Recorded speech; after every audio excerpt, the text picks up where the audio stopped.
La Santa Cena es una garantía para nosotros de bendición, ya que el Señor nos ha permitido entender que cada uno de nosotros tiene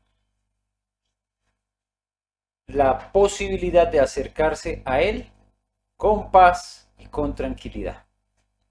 En el pasado la gente hacía sacrificios y en esos sacrificios se conjugaba también todo lo que era su iniquidad, ¿cierto? Los antiguos israelitas ofrecían un sacrificio por los pecados que iban a cometer, ni siquiera por los que habían cometido, sino los que iban a cometer de ahí en adelante. Por eso entonces escogían muy bien ese sacrificio. Tenía que ser, si era un becerro, si era una oveja, tenía que ser inmaculado, sin ninguna falla, sin ninguna tacha, ¿cierto? Cuando eran las ovejitas debía ser blanco, puro. Y a nosotros el sacrificio de Cristo nos da la certeza de que hemos sido perdonados. Algunos quedaban con la duda, ¿será que sí fue suficientemente blanca, si fue buena, si fue la mejor? Escogería la mejor palomilla, porque también de acuerdo a las capacidades económicas algunos ofrecían palomas. Pero nosotros estamos seguros que al recordar el sacrificio de Cristo y a través del pan y de la copa, presentarnos delante del Señor, hemos sido perdonados con el sacrificio que no tiene ninguna tacha, con el sacrificio perfecto que fue el sacrificio de Cristo. Y eso es una certeza, eso es lo que se llama para nosotros una certidumbre que nos debe traer paz en el corazón, de que no depende de lo buenos que tratemos de ser, porque nunca llegaremos a ser buenos para ganarnos la aprobación de Dios. No hay forma. No podremos alcanzar ese estándar. Y eso nos debe traer paz, tranquilidad en el corazón. Y pensando en lo que veíamos la semana pasada, de lo que significa enfrentar el año 2021, es bueno pensarlo. ¿Cómo lo enfrentamos entonces si nosotros pensamos que el Señor está con nosotros? ¿Cómo enfrentamos el 2021 y cómo enfrentamos el mes de marzo y cómo enfrentamos el año lectivo, cierto, de estudio? ¿Cómo enfrentamos las diferentes situaciones que vamos a tener y las dificultades que se pueden presentar si no está el Señor con nosotros, ¿cierto? Difícil pensar que vamos a poder presentarnos delante del Señor con tranquilidad si no es que sabemos que hemos sido perdonados. Aquí estamos entonces hoy celebrando, como todos los primeros días de la semana, la resurrección de Cristo. Y que en la resurrección tenemos nosotros la certeza de que no estaremos solos. La semana pasada estábamos pensando, ¿será que enfrentar el año 2021 solos como un champiñón es una buena opción? Y la verdad, no. Estar solo, sentirse preocupado, sentirse angustiado, no es lo mejor. No sé si para ustedes eso, solos como un champiñón, es una expresión que han utilizado o que han escuchado, pero realmente no es lo mejor, no es halagador, no es de ánimo ni de motivación pensar en que vamos a enfrentarnos a diferentes desafíos, a diferentes circunstancias, si no es que está el Señor con nosotros. Él sí lo prometió, ¿cierto? Yo estaré con ustedes todos los días hasta el fin del mundo. Como lo dice la versión Reina Valera, yo estaré con vosotros todos los días hasta el fin del mundo. Pero hay una premisa, claro que sí. Y eso lo veíamos la semana pasada. Una de las explicaciones por las que las personas se sienten tan solos y tan abandonados está allí mismo, en la Gran Comisión, en el lugar donde Jesús dijo que estaría con nosotros. Y es que debemos reconocer que si no estamos obedeciendo a lo que el Señor nos pidió que hiciéramos, pues ahí puede haber una muy buena explicación para nuestra soledad. Porque fue Jesús quien dijo que estaría con nosotros en función también del cumplimiento de esa gran comisión. Así que no estaríamos solos cuando fuésemos a donde quiera que vayamos a compartir la palabra de Dios. No estaremos solos nunca. Y por eso muchas veces cuando uno empieza a sentirse que está como solo o abandonado, debe replantearse, analizar, evaluar, ¿cierto? Reflexionar sobre cómo está cumpliendo con el llamado que el Señor le ha hecho. Y si está o no está obedeciendo a lo que el Señor le ha llamado a hacer. Hay muchas formas de hacerlo. No hay una exclusiva forma de llevar el mensaje a otros.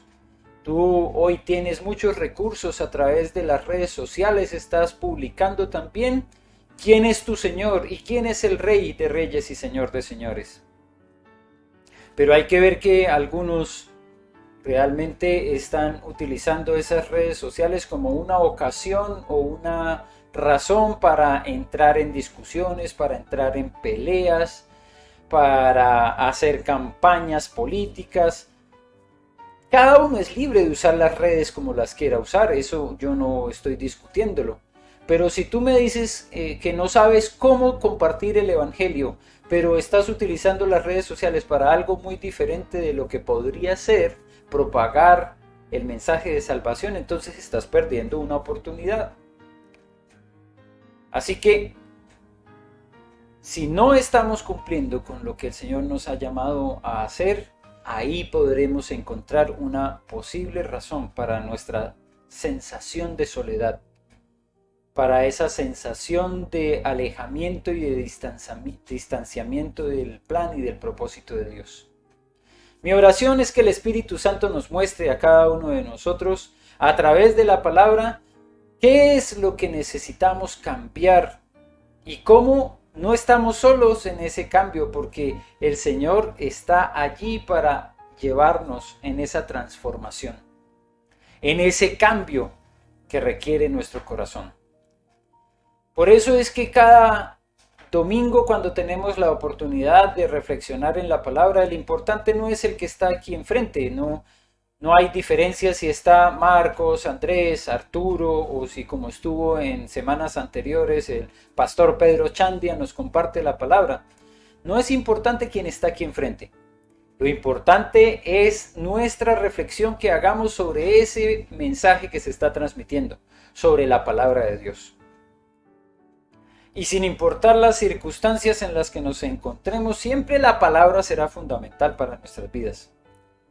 Y haremos todo lo necesario para que el mensaje llegue a los corazones. Por eso la oración siempre es que sea el Espíritu Santo el que lleva ese mensaje. Hoy quisiera hacer mención de una celebración especial. Y no podemos pasarla por alto, ¿cierto? Es el día de mañana, el 8 de marzo, el Día Internacional de la Mujer. Hay algunos días que se celebran muy locales, ¿cierto? Y que cuesta uno entender, bueno, si aquí estamos celebrando el Día del Maestro, ¿será que en otra parte también lo celebran? Y lamentablemente a veces no es así. Entonces, si uno se deja llevar por las redes sociales, yo he cometido ese error, saludo a alguien diciéndole felicitaciones, pero está en otro país y allá no es el Día del Maestro. Entonces, es un error que se puede cometer gracias a que las redes sociales pues, nos dan la inmediatez, pero a veces no nos ubican en el mismo contexto porque de un país a otro puede cambiar.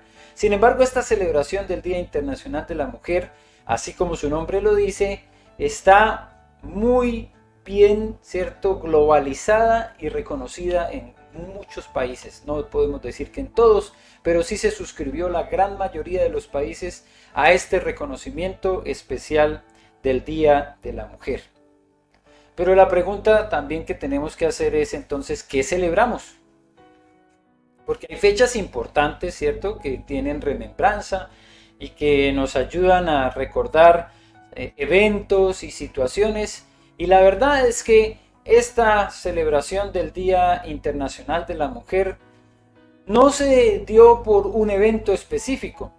Algunos han hecho la reflexión sobre lo que sucedió en una fábrica textil en Nueva York, cerca del año 1950, donde muchas mujeres trabajadoras de una compañía textil fallecieron porque estaban trabajando en una edificación en unas condiciones paupérrimas, poca iluminación, tenían realmente pocas alternativas para salir de ese lugar cuando hubo un incendio y muchas mujeres murieron.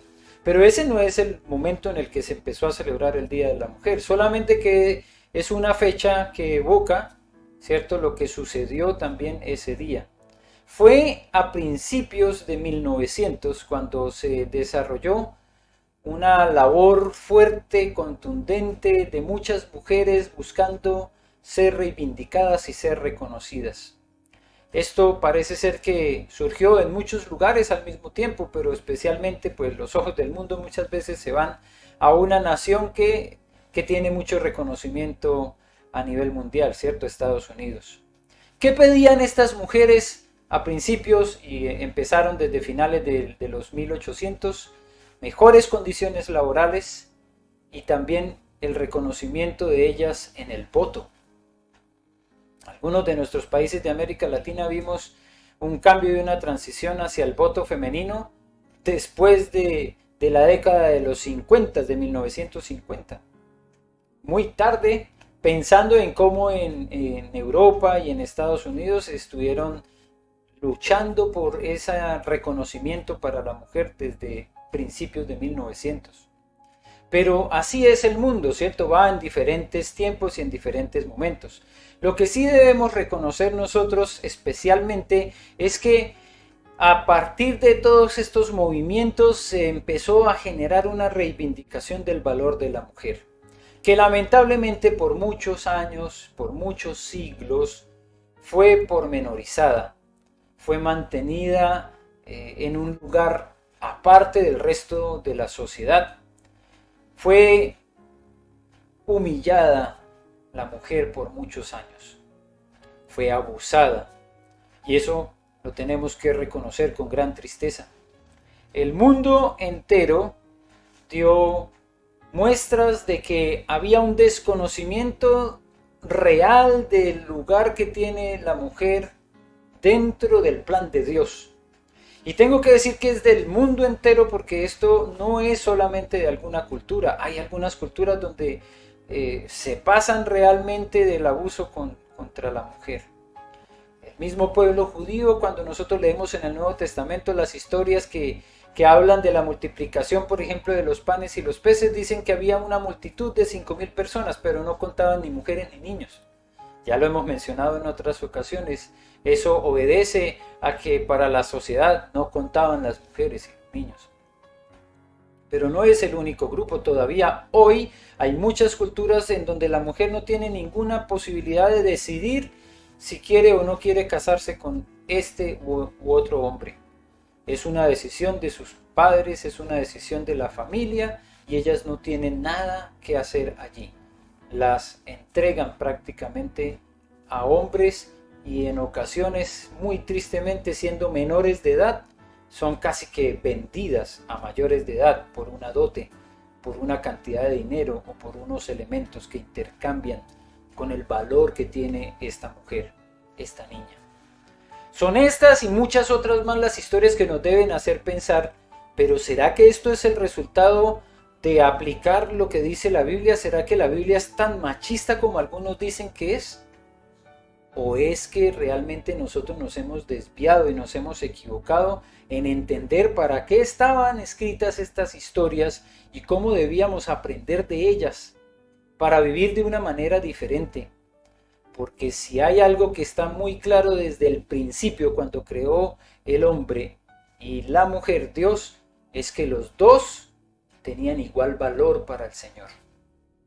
No fue ahí en el momento en el que cayeron en pecado, en desobediencia, en que se separó entonces el aprecio que Dios tenía por el hombre o el aprecio que tenía para la mujer, y entonces se exaltó el de el uno o el otro. No es así, porque cuando vemos el texto bíblico en Génesis 3, las consecuencias las vivieron los dos.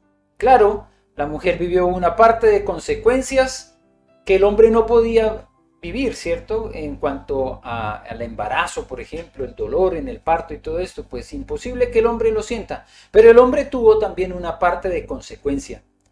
Y la gracia y el amor de Dios se vio reflejado para con los dos en el mismo momento en el que cayeron. Porque cuando los vio allá, escondidos, y que se habían tejido con hojas unos vestidos para protegerse y cubrirse su desnudez, Dios no le entregó vestidos solo al hombre. El amor de Dios los cubrió a los dos. Y por eso el Señor dice la palabra de Dios que los cubrió con pieles de animales a los dos.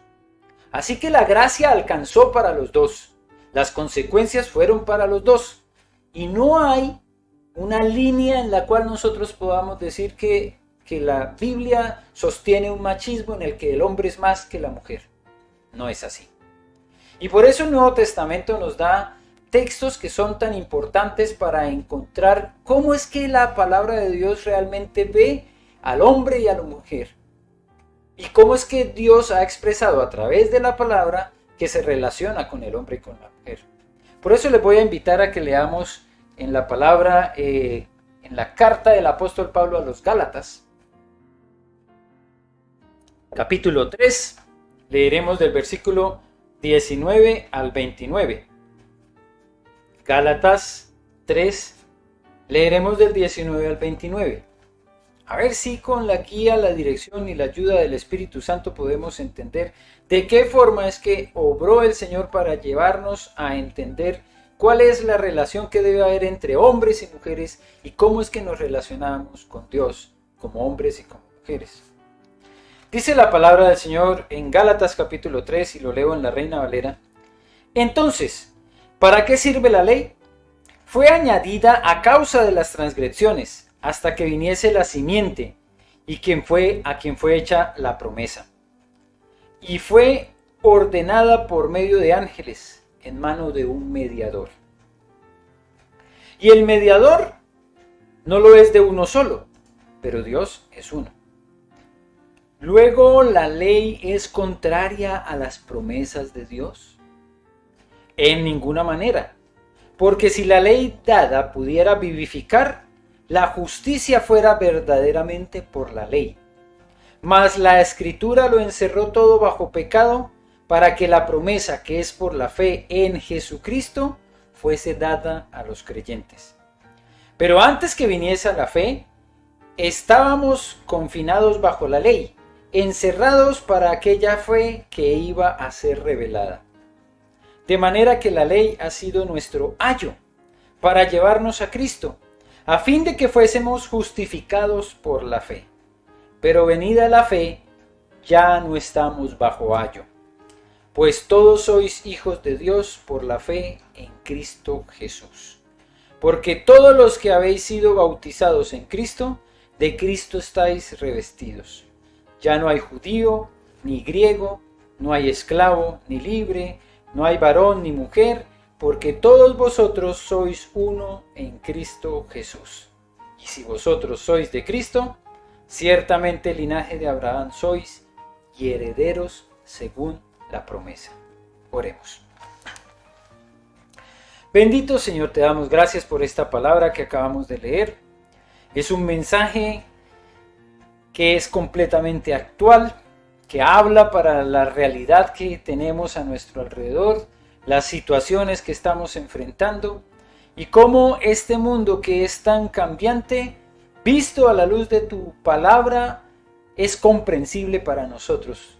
Porque hoy, en siglo XXI, en el año 2021, podemos ver que hay muchas diferencias con lo que pasó hace un siglo, hace 200 años o 300 años, pero el mundo tiene la misma condición de pecado. El mundo ha sido, y lo que ha visto la humanidad es un incremento de esa maldad. En vez de haber modernizado el pensamiento, lo que vemos es tristemente cada vez un mundo más destruido por el pecado. Y eso es una confirmación de lo que dice tu palabra. El amor se enfriará y la maldad se incrementará. Y por eso nosotros tenemos que seguir acogiéndonos a tu palabra para encontrar la guía, la luz, la dirección, porque no podemos conducirnos igual que el resto del mundo. Por eso el apóstol Pablo nos dijo: sean transformados por medio de la renovación de su entendimiento, para que no se conformen a este mundo, o sea, no se amolden a este mundo. Para eso estudiamos tu palabra y por eso necesitamos tu Espíritu Santo, que nos guíe, que nos dirija y que podamos entender este mensaje. Es lo que pido en el nombre de Cristo Jesús. Amén y amén. Este es un mensaje entonces que nos habla de la realidad que vivimos todavía hoy, pero que viene acompañada de la reflexión que debemos hacer de lo que pasó atrás en el pasado. El propósito de la ley, la razón de ser de la ley, está consignada aquí en este pasaje. Dice que la ley fue entregada, fue otorgada, fue añadida a causa de las transgresiones de la humanidad. La ley no apareció en el principio desde el huerto del Edén. La ley apareció con Moisés muchísimos años después, muchas generaciones después. La necesidad de buscar a Dios apareció muy rápido en la humanidad. Lo leemos en el capítulo 5 de Génesis, cómo la humanidad empezaba a buscar e invocar al Señor. Pero no había una ley. Sin embargo, esa ley apareció. Y dice la pregunta del apóstol Pablo: ¿para qué sirve la ley? Fue añadida a causa de las transgresiones, hasta que viniese la simiente a quien fue hecha la promesa. ¿Cuál simiente? La simiente que apareció desde el mismo momento en que cayó el hombre en pecado. Tu simiente la herirá en la cabeza, fue la palabra de Dios a la mujer. La simiente de la mujer heriría a la simiente de la serpiente. Y esa promesa entonces se cumple en Cristo, que es lo que nos dice la palabra de Dios, el mediador. ¿Cierto? Como bien lo aclaró en 1 Timoteo 3:5, Él es el único mediador entre Dios y los hombres, Jesucristo, hombre. Ese mediador entonces fue el que recibió la promesa y es el cumplimiento de la promesa. La ley entonces tuvo ese propósito y en Jesús entonces hay un nuevo entendimiento de la ley. Por eso Jesús toma la ley y le dice: oísteis que fue dicho, pero yo os digo. Entendamos mejor la ley, dijo Jesús. La ley no era solamente para que tú estuvieras tranquilo de que no tomaste un arma de fuego y asesinaste a alguien. La ley estaba ahí para llevarnos a reflexionar si a veces nuestro odio por una persona nos puede llevar realmente a asesinarlo. Entonces Jesús le dio una comprensión mayor a la ley. Ya no era solamente ese mandamiento que decía no matarás, sino que ahora teníamos que reflexionar. Oye, cuidado porque si estoy odiando, porque si estoy teniendo rencillas, rencores, rabias contra mi hermano, ya estoy en riesgo de matarlo. La razón de ser entonces de la ley, nos dijo el apóstol Pablo, era que se convirtiera en nuestro ayo. ¿Y qué era el ayo? Pues para nosotros realmente no hay mucha razón de entendimiento sobre lo que es un ayo. Pero como dice la pantalla, el ayo o pedagogo era el esclavo que cuidaba a los niños, los llevaba a la escuela, los vigilaba y también los castigaba, los corregía. Cuando el apóstol Pablo escribe a los Gálatas sobre el ayo, ellos sabían quién era un ayo. Hoy día nadie utiliza un ayo. Algunos en sus casas tienen una nana, que es una señora que está contratada como una empleada que debe tener todas, ¿cierto?, las garantías de la seguridad de ley. Y esto lo menciono porque tristemente todavía hay algunas personas que consideran que una nana o una empleada del servicio doméstico es una persona de menor categoría y que no necesita tener un contrato. Y no es así. Pero hoy en día tenemos una persona que se encarga de los cuidados de la casa y algunos ahí entonces también le encargan el cuidado de algunos hijos, pero no es la labor del ayo. La labor del ayo era mucho más fundamentada en la enseñanza y en la instrucción. Así que tampoco podemos decir que los profesores ahora son los ayos porque no es la misma función. Por eso los Gálatas sí entendieron muy rápidamente que la ley como ayo tuvo su fundamento en guiar, en instruir en los primeros años de vida, pero que una persona adulta no tenía un ayo. Un adulto, una persona madura en su manera de pensar y en su manera de ver la vida, ya no iba a necesitar de este instructor, de este pedagogo. Hoy nosotros debemos ver claramente que el mensaje del apóstol Pablo tenía entendimiento entre los que lo escucharon y mucho mayor del que tiene para nosotros hoy de significado la palabra ayo. Pero lo que sí sabemos es que más que el ayo, lo que hoy entendemos es de leyes y tenemos muchísimas leyes. Hay leyes en el mundo que se están generando día a día. Lo que sí sabemos es que la ley no ha terminado. Nosotros pensamos, no, pues que eran los 10 mandamientos, ya quedaron obsoletos, quedaron antiguos. Entonces ahora Jesús vino y nos trajo solo 2 mandamientos. Amarás al Señor tu Dios con todo tu corazón, con toda tu mente, con toda tu alma, con todas tus fuerzas y a tu prójimo como a ti mismo. Y hasta ahí llegaron las leyes. Pero si pensamos en las leyes del mundo, este sí que es un tema de actualidad, porque constantemente se están generando nuevas leyes. En todas partes y en todo el mundo. Realmente tenemos que reconocer que es un tema actual porque, por ejemplo, para nosotros aquí en Chile se está desarrollando un proceso constituyente que debe generar a través de una asamblea constitucional una nueva constitución para el país. ¿Y qué son eso? Las leyes fundamentales que rigen un país. Así que si vamos a hablar de leyes, pues claro que es un tema de completa actualidad. Pero no es el único lugar de donde se están hablando de leyes. En todo el mundo se están generando leyes y leyes y leyes. Y yo admiro mucho la función de los jueces, admiro la función de los abogados, porque ellos tienen que ir actualizándose todo el tiempo sobre las leyes que se van generando a través de las cámaras de diputados y el Senado de la República. Esas leyes entonces, por ejemplo, incrementan las condenas o las penas por diferentes delitos. Son leyes que se van actualizando por lo que va pasando también en el desarrollo del mundo. Antes, una persona era estafada cuando venían hasta la puerta de su casa o iban hasta su trabajo y los engañaban, pero hoy en día una persona recibe una llamada de teléfono y a través de un código que le piden que ponga en su celular, ya con eso lo estafan, le sacan una cantidad de dinero. Entonces la ley se va modernizando también porque aparecen nuevas formas de delito. Pero hay que pensar, y como lo mostraba en esta imagen, que realmente hay demasiadas leyes en el mundo.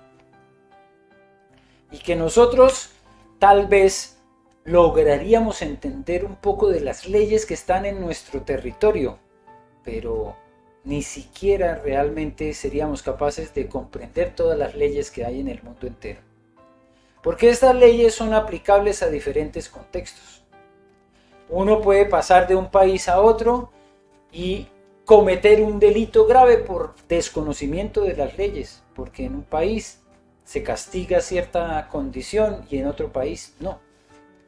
Entonces, por ejemplo, compartía ayer en nuestra salida con Andrés y con Antonia de este tema, apareció el tema de los castores que en el sur del país, aquí de Chile, son permitidos que los cacen porque como es una especie introducida, se han convertido prácticamente en una plaga, entonces se pueden cazar los castores. Y alguien que case castores entonces puede hacer un viaje al otro extremo del mundo, ir a Norteamérica y sentir que puede también allá cazar castores y resulta que es una especie protegida en algunas partes. De manera que la ley que te permite cazar castores en el sur de Chile no es la misma ley que te permite cazar castores en Estados Unidos. Y esto es un ejemplo solamente de lo que está pasando en el mundo a través de las leyes. Porque a través de las leyes se está intentando vivir de acuerdo a un propósito de paz comunitaria. Para eso aparecen las leyes. Esas leyes entonces Algunos sienten que los vulneran, como por ejemplo cuando en años anteriores nos limitaron la velocidad dentro de la ciudad a 50 kilómetros por hora. Algunas personas dijeron, pero ¿cómo no voy a poder llegar a tiempo a mi trabajo porque me están haciendo una reducción de 10 kilómetros por hora? Y algunos hicieron un gran escándalo, pero dijeron y explicaron, cuando un vehículo va a 50 kilómetros por hora, la distancia de frenado para que no atropelle a un ciclista o a un peatón es mucho menor. Y la posibilidad de reaccionar y salvar la vida de alguien que hasta por una distracción se pasa la calle por donde no debe es muy grande. Así que esos 10 kilómetros por hora sí pueden significar mucho para alguien que por distracción pasó la calle por donde no debía. Pero a veces sentimos que las leyes son solo para vulnerarme a mí, que me restringen a mí, que me coartan a mí, y no pensamos que las leyes las están creando es en función de una comunidad, de vivir en comunidad y de poder buscar la paz en comunidad. Pero la tristeza que hay con respecto a este tema es que yo me pregunto, ¿será que todos entendemos que las leyes están buscando equidad o igualdad? Buen tema para reflexionar, ¿verdad? Porque algunos todavía no entienden cuál es el propósito de la ley. Y ahora no estoy hablando de la ley de Dios que está en la Biblia, sino de las leyes que hay a nuestro alrededor. Y muchas personas están equivocadas queriendo buscar igualdad. Pero el propósito de estas leyes no es la igualdad, es la equidad. Igualdad no vamos a tener, porque no somos iguales. No es igual una persona que mide 1,90 m a alguien que mide 1,60 m.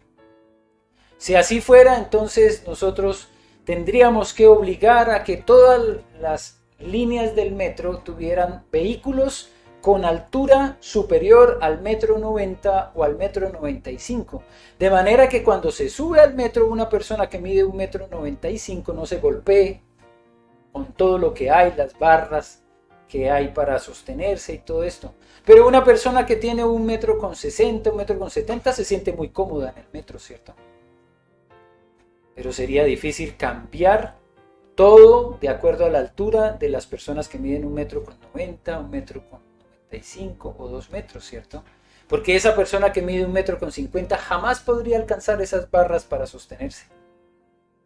Entonces, ¿realmente la igualdad es lo que deberíamos buscar? Hay una discusión muy fuerte entre machismo o feminismo. Y es triste pensar que hoy nosotros entramos en el juego también de este mundo de querer polarizarnos y ubicarnos en un extremo del otro, o en el otro, perdón. Porque eso es lo que muchas veces intenta este mundo. O se es machista o se es feminista. Pero no puede haber un punto intermedio. Esta imagen del feminismo, no quise poner una que hable del machismo porque me hace pensar en cómo muchas veces se ha estado involucrando a la humanidad en una manera de pensar que no es una respuesta, no es una solución. Y aquí abro un espacio para comentar algo que me impactó de esta imagen. Esta imagen estaba en una bicicleta que el pasado jueves, cuando iba llevando a unos amigos que estaban aquí en la casa hacia su lugar de habitación, vi que caía a un costado de una de las calles laterales, o sea, como le llamamos la caletera de la autopista Vespucio Sur. Lo que vi fue caer una bicicleta y enseguida una niña, se notaba que era una niña, y a un caballero salir corriendo. Se detuvo un auto que iba enfrente nuestro, nos detuvimos nosotros y nos bajamos a mirar qué pasaba, y era una niña que intentaron asaltarla para quitarle su bicicleta, pero ante la resistencia que ella hizo y ante la llegada de otros autos, los ladrones se fueron. Se golpeó muy fuerte las rodillas y me entristeció mucho verla así, adolorida. También parece que se lastimó el tobillo. Y cuando vi esta imagen, este pañuelo que tenía ahí amarrado a su bicicleta, yo entendí de qué se trataba, ¿cierto? Y me hizo pensar entonces, triste que una niña tan joven que tendría tal vez 17, 18 años tenga que enfrentar en este momento lo que puede ser un dolor grande en su parte física, pero también en su corazón, de haberse sentido atacada, afectada y vulnerada por dos, dijo ella, dos hombres que la atacaron. Pero no tiene nada que ver con el pañuelo, ¿cierto? Lo que estoy diciendo, pero yo lo que tuve tristemente que ver ahí y reflejar era esta polarización en la que nos encontramos, donde alguien puede estar defendiendo una ideología nada más con un pañuelo, pero lamentablemente ese pañuelo no le va a proteger de nada de lo que está pasando en este mundo. El pañuelo, no sé si lo vieron o no lo vieron los ladrones, no sé si lo entendieron, si no sabían de qué se trataba, pero no era una protección ni le asegura a ella que cuando entre a laborar en una empresa van a tratarla igual que a los hombres o va a recibir el mismo salario. Y es triste pensar que a veces defendemos movimientos e ideologías pensando que eso va a solucionar todo. Y yo no quiero que alguien se sienta ofendido por lo que estoy mencionando, pero no es ningún ataque, es solamente que me hizo llevar a la reflexión. ¿Cuál es la respuesta entonces a esta realidad que vivimos en este mundo? Un mundo caído, un mundo en decadencia. ¿El machismo? ¿El feminismo? No es eso. No es una ideología, no es un grupo de personas pensando y luchando por esa igualdad lo que va a traer una solución. Por eso yo creo que la igualdad no es la solución. Y esta imagen lo refleja muy bien. Esta imagen es muy impactante, también es muy diciente. La imagen que nos habla de qué es lo que realmente este mundo necesita. No es igualdad porque miren en la imagen estos tres niños reciben el mismo cajón, el cajón del mismo tamaño. Pero como son tres niños de tamaños diferentes, pues no van a poder ver el partido de béisbol que hay ahí.